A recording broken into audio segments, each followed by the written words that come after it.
friendship that'll never ever end.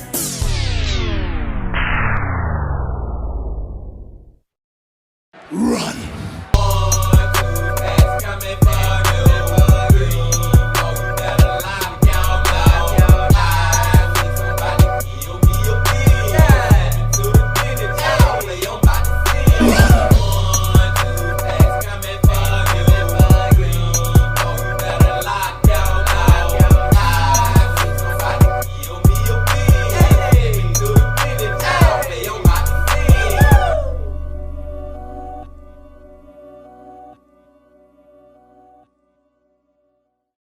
It's a beautiful day in the neighborhood.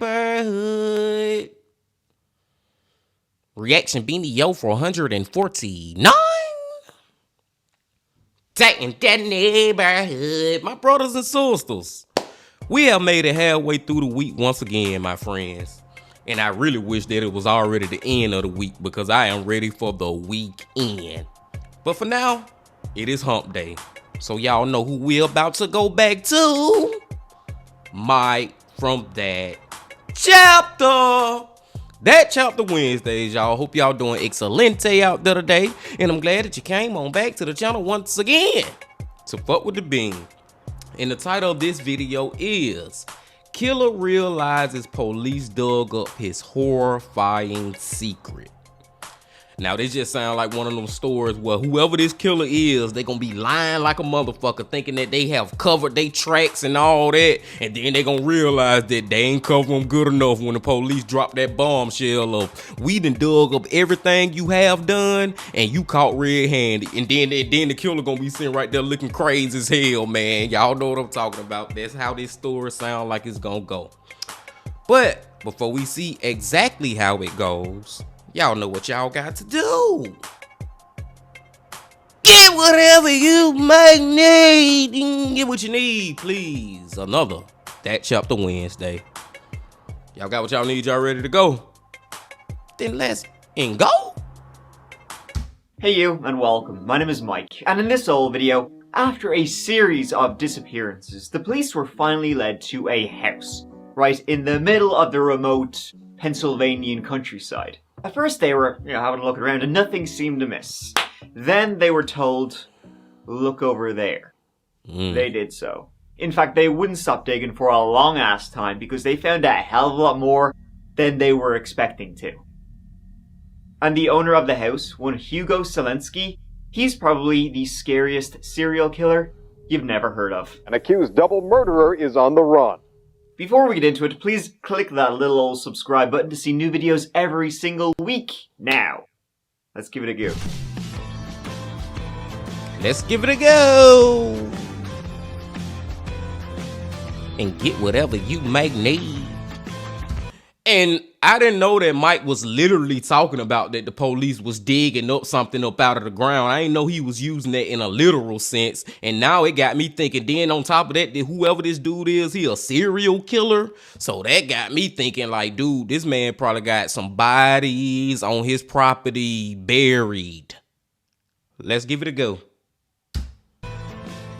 It was Halloween 2001, and the ghosts, the ghouls, and the goblins, all those young fellas, they were out and about. But you know what at Halloween? What I've seen time and time again telling these true crime stories is that the real horrors can often go unnoticed, which is exactly, if you can believe it, what happened to one Hyung Jong Song. Hyung Jong went by Cindy, and she was raised in Seoul, South Korea, moving to the US of A in 1995 to live with her aunt and uncle in Virginia. After graduating high school, she went to Penn State University, studying integrative arts. And it was while she was attending a party on Halloween night in 2001 that Cindy Song vanished. That night was a Wednesday. Cindy and her buddies, they were out, having a good time. They were booping and a bopping at a place called Players Nightclub. Now, this is in the town of State College, home to Penn State University.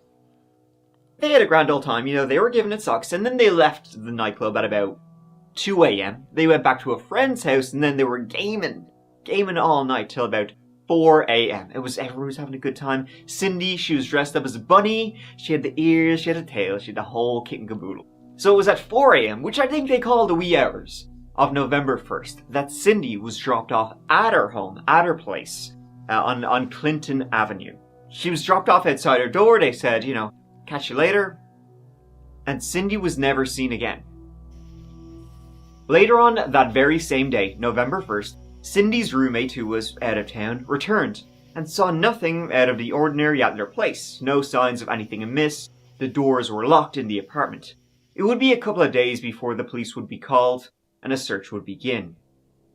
So right now, I'm wondering, did she actually like get dropped off by one of her friends? And I'm gonna put that in quotation marks, for real. And a kidnapper just came out of nowhere and just snatched her up real quick? Or is this friend lying about dropping her off? You know what I'm saying, man? Because apparently it don't even look like she actually even got inside the home. I don't know, but let's see. Now, Cindy definitely came home. She definitely, entered her apartment.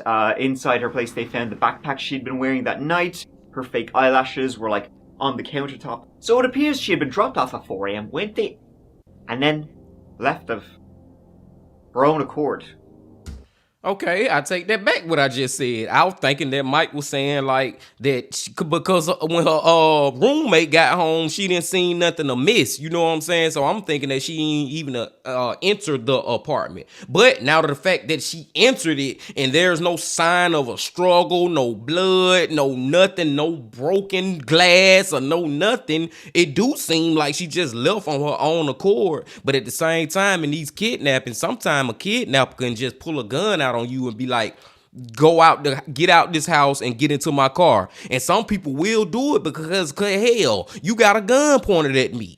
Some people will fight back, some people won't. You know what I'm saying? So this could go either way right now. Let's go.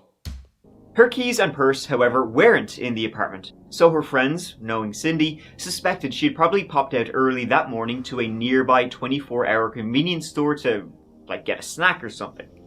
And either going to or coming from, something happened. Footage from the store wasn't able to be recovered, as by the time the police got there, it had been overwritten. Her phone records and emails were checked, nothing seemed amiss there. She had ordered a new computer that was on the way, so her leaving of her own accord, well, chances of that seemed slim to nil. Searches were undertaken in the nearby woods and surrounding areas, but nothing was found. It seems like old Cindy just vanished. But then, something really weird. A couple of days after, Cindy went missing and the news reports were out there, an eyewitness came forward. This eyewitness said they believed they saw someone who resembled Cindy, but this was over 200 miles away in Philadelphia. She had said that very early on the morning of November 1st, she saw a woman matching Cindy's description being forced into a vehicle in Philadelphia's Chinatown district.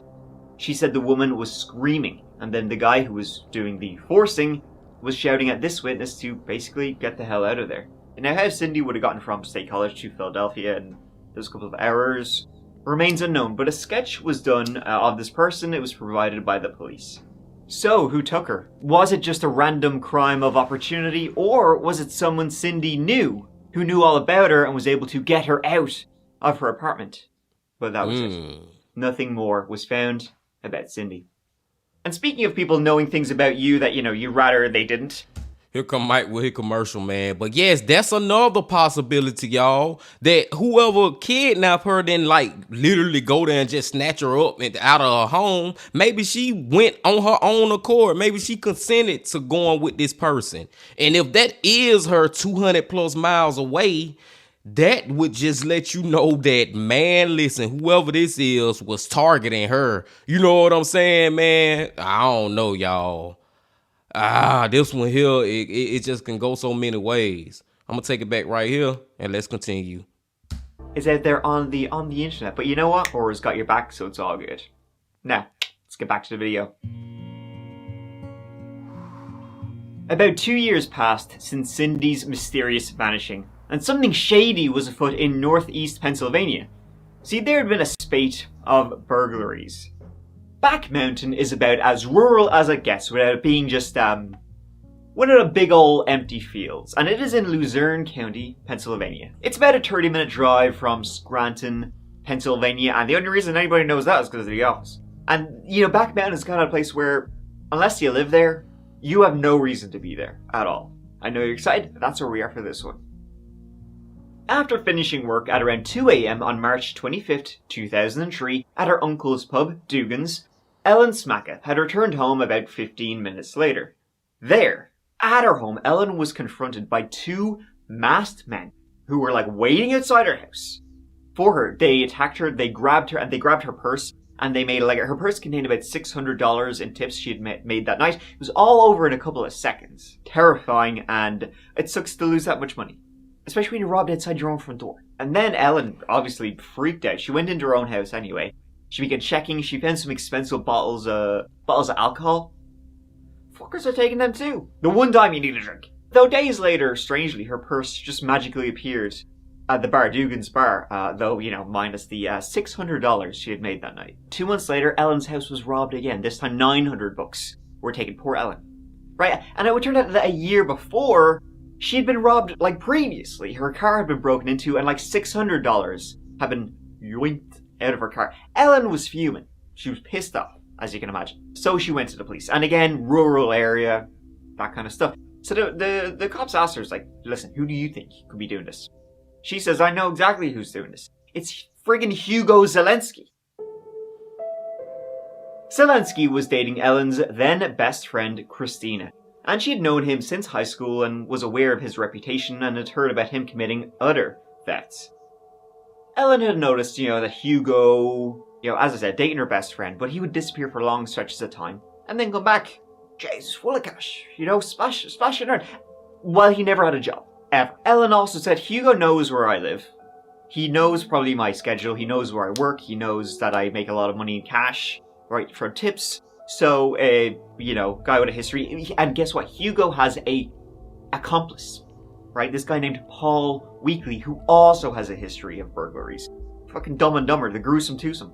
Hugo Zelensky and Paul Weekly had served time in prison together and had remained close on the outside. And Paul had even been staying with Hugo Zelensky and his girlfriend Christina. So that was enough for the police to look into both Hugo and Paul Weekly. Were they the neighborhood burglars? Let's find out together. As I said, it didn't take long for the police to find out that Paul Weekly had a long and a beautiful tapestry of history, of burglaries. In fact, he was like up shit creek for one right now. He's facing charges, like, when they began looking at him. Then something odd. The investigating officer, they went and they spoke to Paul. Were you robbing Ellen's place? They were specifically investigating the night she'd come home, and $600 were taken and some expensive bottles of alcohol were taken then. And Paul, he, was like, go F yourself. But he did ask the investigating officer one question in particular. He was like, riddle me this. Are there many unsolved murders, like, in the county? By any chance? Anyways, so the police were looking at Zelensky and Paul Weekly. What the hell kind of question is that to ask the police? Bro, you basically telling on yourself without telling yourself by asking the police questions like that, man. And then I feel like it's so crazy for these dudes to rob the same person 3 times. Not once, not twice, but thrice, my brothers and sisters. Like, that's a 3 strikes you out type of deal. Like, it seems like they trying to get caught in that way too.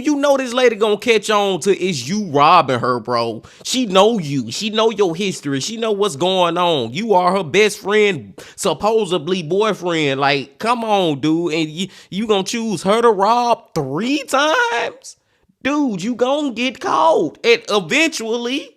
But that question he asked was just crazy. If I was the police, they would immediately just raise my antennas up on my head like, hold the freak up. I need to go see what unsolved murders is going on in this county because this dude is telling me without telling me that he got something to do with it. Let's go. Hugo Marcus Zelensky was born on August 1st, 1973 to parents Ronald and Ruth. To say our lad Hugo was a bit of a wrong one right from the start, that's an understatement. In high school, he was literally voted most likely to spend the rest of his life in detention. He'll spend the rest of his life doing a lot more than that. And even his name, Hugo Zelensky, I mean, he sounds like a serial killer. Now, as I said, both Hugo Selensky and Paul Weekly denied being involved in the burglaries. As I said, specifically that one burglary, Paul, he actually, in fact, because he was facing charges for other burglaries, he had an ankle monitor on him, so he could provably say he wasn't there. Police didn't really get anywhere with either of them. But then, get this, 7 days after their initial questioning, Paul, he calls with detectives and is like, here, listen, you're gonna want to hear this, right? He was willing to talk to the police about some things maybe he knows if he would get a reduced sentence because he had such a long history of burglaries, he was probably gonna, do a lot of time now at this point. So investigators sat down with Paul Weekly and they were like, yeah, here, shoot the shit, tell me a story. And Paul said, yeah, Hugo was one of the people who had robbed Ellen that night. And the other was a guy named Patrick Russin. See, Paul Weekly said that the three of them had been drinking when Patrick Russin and Hugo Selensky decided to go out, only for them to return a while later. And now they had a whole bunch of cash and a stack of expensive bottles of alcohol.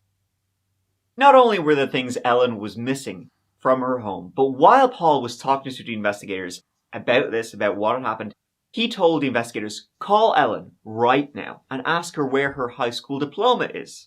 The police did so. Hey, how are you out?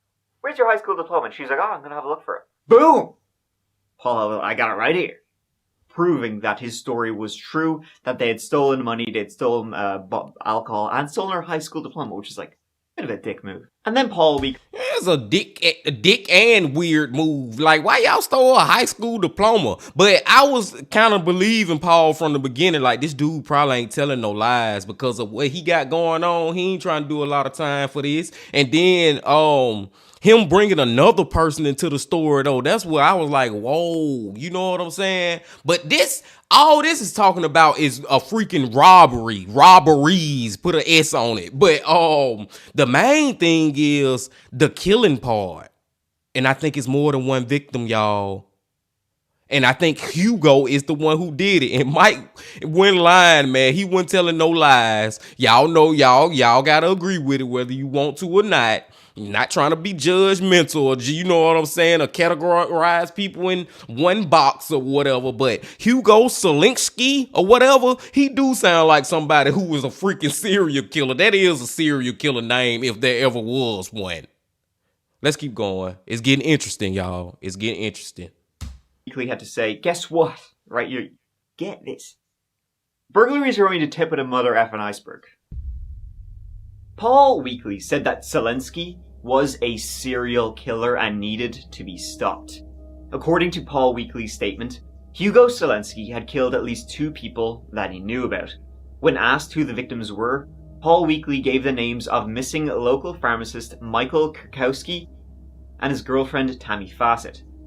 Their disappearance had been big news in the area. They'd disappeared a couple of years prior. Nobody knew what happened to them. Now they were about to find out. Michael Kurkowski had been running his own pharmacy, The Medicine Shop, since he graduated from college in 1999. From the outside, he seemed to be, the generic American family man, doing it all. That is until April 20th, 2001, when police raided the pharmacy as part of an investigation into illicit prescriptions and black market pain pills, and he was arrested and charged. Michael had lost his job and marriage and was soon facing years in prison after being convicted in February 2002 for distributing a controlled substance. The only upside for Michael was meeting a new woman, 37-year-old Tammy Fassett, who was working as a waitress at a bagel shop when she met Michael. And despite his illegal woes, she fell head over heels for him, vowing to stand by him. 3 months into the relationship and just a few days out from Michael's sentencing, news started to spread that the two had disappeared. Damn. Obviously, everybody's gonna think Michael is literally about to be sentenced and go away for a couple of years. He ran away. Him and his new missus, they ran away with all the money he had stashed from selling, all the black market pain pills and shit. That was what the police believed. They were like, they're down old South America way. We'll never see him again. But I can't be mad at the police for thinking that, though, in that case, because of what they had going on with the illegal selling of the controlled substances. And maybe they did just pull a freaking Bonnie and Clyde and just got the F up out of there and living their life off the grid now or whatever. I don't know. But apparently that's not true because fucking Hugo killed him. Let's go. We'll get him next time. Now police were being told they actually hadn't gone anywhere, that Hugo Selensky had killed them both. Weekly told the police that Selensky had visited him on May 5th, 2002, and solicited his help in moving the bodies from behind the high school where they buried them and moving them to somewhere less likely to be stumbled across. Selensky told Weekly that himself and Pat Rustin had killed the two. He thought that Pat might turn him in, so he wanted to move the bodies just in case. So the two of them dug up the bodies and reburied them in Selensky's backyard. See, one of the last conversations anybody had with Tammy Fassett before she vanished was at her own mother. She'd been on the phone to her, and Tammy said, yeah, we're yapping away, whatever, and then Tammy said, listen, I gotta go, there's two guys here. She didn't know who they were, but it's two guys here, and that was it. In addition to this, Michael's parents, they also spoke to the police. Because, like, during Michael's trial for, selling illegal pills and shit, he had come to his parents' house one day with a guy his parents didn't know. That guy was Hugo Selensky, and he was like, listen, this is my best mate, Hugo Selensky. The sun shines out of his arse. He's so great. He's gonna help me, during the trial and beat this whole case. It's great. And that was that. Then Michael and Tammy go missing, and 2 months after their last scene, when everybody believes they've done a runner, Hugo Selensky turns up again at Michael's parents' house. And he wants to speak to Michael's dad, whose name was Mike Sr. He's like, listen to this. I know where Michael and Tammy are. They're laying low, they're on the hiding from the cops. But I know Michael gave you a load of money that he had, stashed from his pain pill operation. So if you just give me some of that money, I can give it then to Michael because he needs it. He's on the lam. He told Mike Sr., I need $30,000, right? That I'll absolutely positively give to your son who needs it to beat this whole thing. Now, Michael Jr. had in fact given his dad $100,000 in cash secretly to stash away from him. So Mike Sr. was like, yeah, I've already met you before. My son said the sun shines out of your arse. Of course, if it helps my son, take as much money as you need. Hugo did this. That is elfed up, man. That is elfed up. And I don't want to talk too bad about Mike Sr. for actually agreeing with it. But I'm just saying, if I was in them shoes, I'd be like, why my son just won't call me himself? You know what I'm saying? He ain't got to call me. We can try to do it secretly as possible. If you communicating with him, then I can communicate with him too. You know what I'm saying? I would have never gave Hugo no fucking money. Not a fucking hot penny I wouldn't have gave him, man. I'd be like, dude, if you mean to tell me that you still talking to my son, but there's no way that I can talk to him, that don't make no sense, Hugo. That don't make no sense, man. Hugo freaking killed these people, then took advantage of the parents and got money, good money. Sad. Multiple times, returning for 30 grand, returning for 40 grand until the third visit, when Hugo says, I need some more money to help out your son who's hiding it. And this time Mike Sr. was like, how do I know you're not bullshitting me? I haven't spoken to my son. Apparently you're the only person who knows where he is. What's going on here? Mike And see, that's all I'm saying, man. Mike should have said that at the first time, not the third time after he done came and got what, $70,000 from you. Like I said, I don't want to talk too bad about Mike Sr., but dude, I just wish you would have been a little smarter in this situation. Sr. even gave Hugo a list of questions, that only his son would know, and he wanted answers back. Well, next time Hugo returned, he just pulled out a gun and said, give me all of the money. He did so, as you can imagine. Now, of course, Mike Sr. could have gone to the police sooner, about Hugo Selensky, and Hugo could have been caught much earlier, but Mike didn't know if Hugo was telling the truth or not. So that's why he didn't, say that he's robbing me or that maybe my son's not even alive. On June 5th, 2003, police served a search warrant at Selensky's home address at 479 Mount Olivet Road, Wyoming, PA. The police went over the house with a fine-tooth comb and at first seemed to be coming up empty-handed.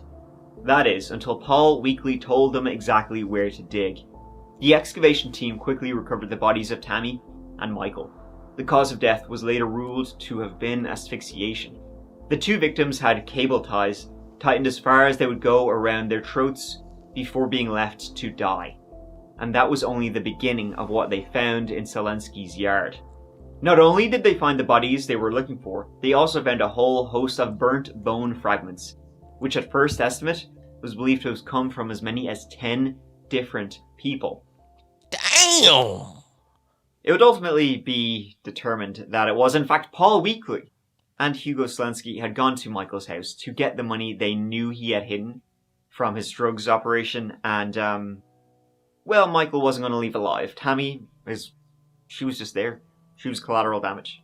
Michael and Tammy were both tied up. Tammy was taken to the bedroom and Michael was beaten and tortured with a rolling pin and cable ties to get the location of his cash out of him. Ultimately, though, Michael said, "I don't have the money on me, it's with my dad." Guess what? 2 months later, Hugo would go to his dad, demanding his money back, saying Michael's alive, when in fact, after Michael told him where the money was, Hugo put a zip tie around his neck, Tammy's neck, just let them die, slowly and painfully. The bodies then ultimately ended up in Selensky's backyard. Hugo was arrested in October 2003 for the 2 murders. But then, get this, just a couple of days after he was arrested and put in jail, Hugo managed a daring little escape from the Luzerne County Prison. This was on October 10th, 2003. Himself, Selensky, and another inmate, they managed to get out of the bars, right? They used a broom to prise them open, and then they made a rope out of bed sheets. Started scaling down the wall. Now, the other prisoner who escaped with Hugo, I guess he wasn't quite as good because he actually fell, had to be airlifted to a hospital, and ultimately is now a paraplegic. Hugo, though, was a little bit more adept at it, and he made it. Shocked and alarmed and very concerned right now. The Luzerne County District Attorney talks about last night's prison break in Wilkes-Barre. An accused double murderer is on the run. Hugo Selensky escaped from the Luzerne County Prison late last night. This is the man that police are out looking for now. Every available unit in the area out looking for this man, Hugo Selensky. As you said, he is accused of 2 murders so far here in Luzerne County. He was right inside the jail you see behind me last night. That is until about 10 o'clock. That's when he and his cellmate repelled from their top-story cell down a rope made of sheep. Massive manhunt begins. Boats take to the Susquehanna River. Dogs try to track down Selensky's scent. State, local, and federal police fan out around this part of Wilkes-Barre and other parts of Luzerne County. He was able to climb the external fence's razor wire topped with a prison mattress and climbed his way to freedom. He made his way to his aunt's house 8 miles away from the jail, where she helped hide him out for a day before he left and returned to the house where he committed the crimes. Selensky turned himself in after 3 days on the lam. He actually ended up not even facing sentencing for the escape after the district attorney was found to have made a whole bunch of errors related to the speedy trial, and the whole case was thrown out. 2 more victims found in Selensky's backyard would also be identified. They were both gang members. One was 29-year-old Frank Rudy James and 22-year-old Adie Redmond Keeler. Over the next 20 years, Hugo Selensky would face trials for the 2 double murders. Keeler and James were up first. In multiple interviews and again at trial 3 years later in March 2006, Selensky's former friend, 33-year-old Patrick Russin, testified that he saw Selensky shoot both men with a 12-gauge shotgun. The motive? Drugs and money, not much else. The March... Now everybody want to tell on him. All his accomplices done told on him. Now at first it was what his name, Peter, Paul, whatever the first guy name, Weekly. I remember his last name, and now Mr. Russin want to confess too. And I'm not trying to give no killer's advice out here or nothing like that, but I'm just saying the more people you involved in your evil acts, the more likely that you will be caught. And the fact that you burying all the bodies on your property, it's almost like you want to be caught, bro.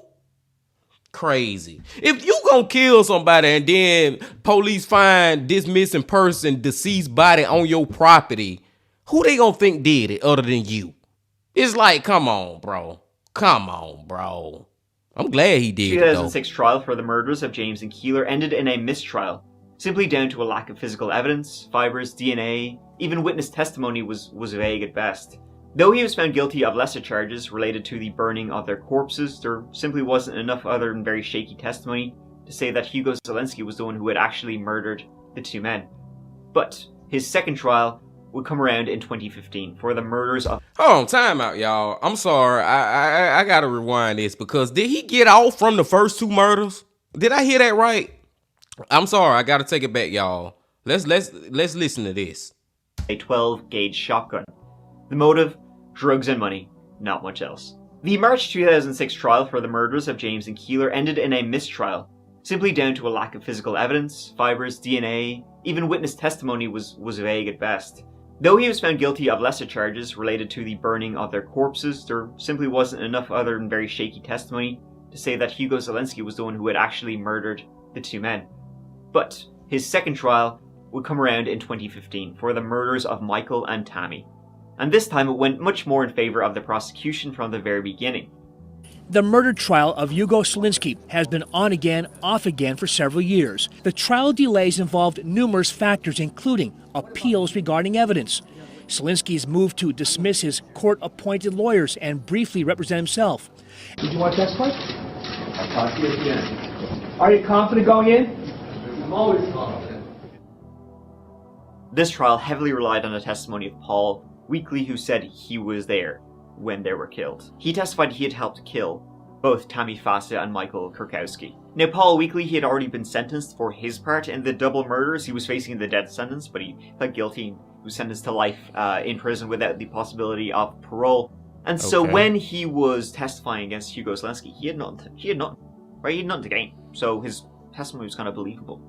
Weekly told judge that it was solely about the money that Michael Kurkowski had made selling almost 300,000 pills. Tammy Fassett was simply in the wrong place at the worst possible time. Paul Weekly said he'd actually tried to back out when they realized Tammy was there. He and Zelensky knew what they were going to do at Michael Kurkowski's place. But Zelensky just waved it off and said it was all going to be fine and go ahead as planned. Weekly testified that Michael had been totally taken in by Hugo. He really believed in him and thought he was trying to help him beat his trial. Zelensky thought nothing more of Michael than an easy payday. Michael, he knew he was going to go down for a long time for selling, black market pills, all that kind of stuff. So he really believed Hugo was going to help him beat this whole thing. And Zelensky said he would. The Zelensky saga ended in a guilty verdict, and the judge sentenced him to 2 consecutive life terms, plus 56 to 120 years in prison on March 27th, 2015. Naturally, Zelensky appealed, but the most recent appeal was thrown out in 2023, nearly 2 decades after he was arrested. Good. And you might as well stop trying to appeal, buddy. You locked up for the rest of your life, bro. You got 2 life sentences plus another, 56 years? You're done. Your ass gonna die in prison. Thank you. Thank you for Paul earlier. He already had been sentenced for his involvement anyway, and he got life in prison. Thank you for that. And I'm just glad, man, because if you just was watching, my brothers and sisters, a lot of these little clips when he going through his little court case or whatever, he walking down these corridors and hallways, he got this little ugly ass smirk and smile on his face. You know what I'm saying, man? So I think that either he just didn't care or maybe he thought he was gonna actually still get away with it. But either way it goes, that little freaking little smirk he was having on his face was getting on my fucking nerves. Now your ass go smirk your ass in that fucking prison cell for the rest of your life, bitch. Let's go. Luzerne County Prison, Newswatch 16 sat down with convicted double murderer Hugo Zelensky. Throughout the conversation, Zelensky emphasized his innocence, saying, as far as the verdict, it's hard to say I respect the verdict. I'll live with it. I stand by my innocence. Since his incarceration in Y'all see that fucking smirk? Y'all see what I'm talking about, man? Fuck this guy. 2003, it has been a trying time for him and his family, telling us, I'm in the hole. It's a miserable experience, and it's harder for my family. I'm portrayed as a vicious villain, and that's wrong. I have people who love me. I'm not a monster. When asked how those bodies of Tammy Fassett, Michael Kurkowski, and others ended up in his property, he said, that's a question I'd like an answer to. Obviously, what? Stop it, man. This man's so full of shit. And one thing that he said about his family, talking about it's harder for my family. Motherfucker, if I was your goddamn brother, I wouldn't give a fuck about your ass. You'd have sat right there and murdered 4 people and buried them on your damn yard. You know what I'm saying? I mean, maybe I can't speak for his family, but I'm just saying, man, I wouldn't give a damn about you. You will become the enemy. You are a villain, dude. I have to mention the outstanding list is long of people, victims' identities, the people who were found in his backyard. It's believed that there was 12 people buried there. Only 4 of them have been identified. From the bone fragments and all, it's like 12 different people. Nobody knows who they were. By the very nature of Hugo Selensky's disposal method of burning the remains, potential DNA was completely destroyed. And he's not the type to come clean and bare his soul in hopes of finding peace for the families of the dead. So it's unlikely any of them will ever know what happened. Some have even no idea their loved ones ever met Selensky. And one of those bodies in the pit could possibly be Cindy Song, who I mentioned at the very beginning. See, Selensky was interviewed about her disappearance, and he admitted he was involved. He said him, but it was Michael Kurkowski who had actually done the killing. Right? They had been driving around early that Halloween morning of November 1st. They'd seen her and they had taken her. They had erroneously believed she was a sex worker at the time. So they dragged her into the car and Michael killed her. A tip that she was kidnapped and killed by Hugo Zelensky. This has given us a little bit more hope into the case, and this has been our best lead, and we're going to follow it up until we can either prove it or disprove it. Hugo told them her body was buried somewhere in Luzerne County, but as her body has not been recovered from his backyard, or at least not identifiably so, the investigation stalled right there. Hugo said Michael Kurkowski even kept Cindy's bunny ears before locking her in a gun safe. They assaulted her multiple times over the following few days before she slowly suffocated to death inside that safe. Selensky's level of sophistication is what makes people, kind of think that there's a lot more to him than meets the eye, than we will ever find out. I'm talking rumors of snuff films, missing girls, trafficking, and a lot of accomplices of his who were never named publicly. I mean, sure, look at his house for damn sake. Does this look like the house, the home of a small-time burglar who murdered some people for money or drugs? There's even been talk of conspiracies and that people are covering for him. Wow. But back to Cindy, whose disappearance is as mysterious as Hugo Zelensky's life. No one really knows what happened to her. The witness who said they saw her in Philly, they ended up changing their statement numerous times, so police were skeptical of that. The investigation slowed to a crawl with no new information. And out of all the possible leads they had, only one remains. Hugo Zelensky. Despite a confession of sorts, investigators have been unable to find any more evidence that links Zelensky to Song's kidnapping, and so no more charges have ever been brought. With everything else we know about him, it is extremely possible that Hugo Zelensky murdered Song, and could quite possibly be one of the most prolific serial killers we know nothing about. True. Thank you so much for watching. It really means the world to me. I hope you enjoyed this old video. Thank you. And yeah, listen, next video, be up in a couple of days, so please give it a go when it's out. But you know what? Here, listen, until then, please take care of each other. Take care of yourselves, because I love you. Like you.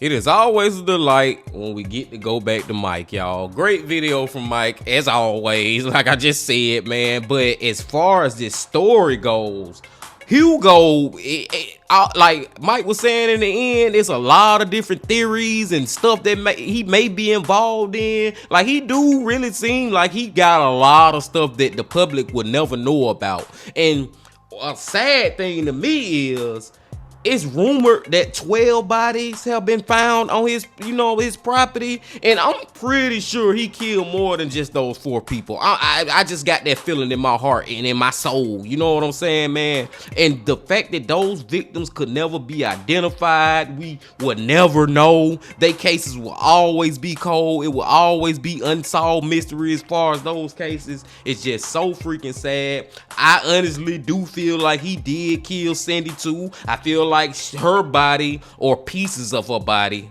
so freaking crazy to say that, was some of the pieces that the police found on his property. Like, it's very likely that he did that too, y'all. And that freaking smirk on his face the whole time, like, I don't know, man. It's like some people just that freaking evil, man. That's all I can say. Where they can have a smirk on their face like that while lying and trying to get out of some horrible, absolutely terrible stuff that they did to people, and they thinking that they gonna get away with it. I feel like he kind of thought that he was gonna get away with it, and maybe he had started to build confidence up after he pretty much got away with being convicted for the first 2 murders of those 2 gang members that they found on his property. You know, he didn't get actually charged with murder in those cases. He just got charged with burning the body, which is so freaking crazy to me. It's like, dude, if he burned the body, then shit, what, 8, 9, at least 7 times out of 10, he actually the one who had something to do with killing them too, right?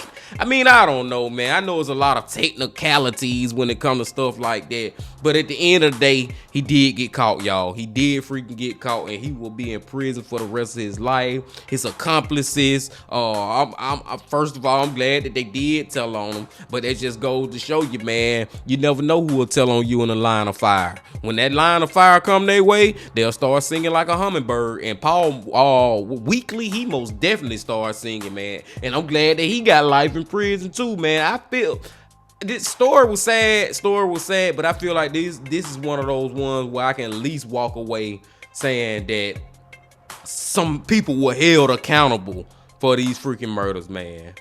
But I digress. Gonna let y'all go now, man. Y'all make sure that y'all hit that like button. Y'all comment, subscribe if you ain't did that yet. And come on back tomorrow for another one of these videos. I don't know who we going to tomorrow. We'll see. But whoever we go to, best believe it's gonna be crazy. But until then, my friends, also remember this. Love, peace, and happiness. Stay safe. Don't stop. Keep going. Yeah.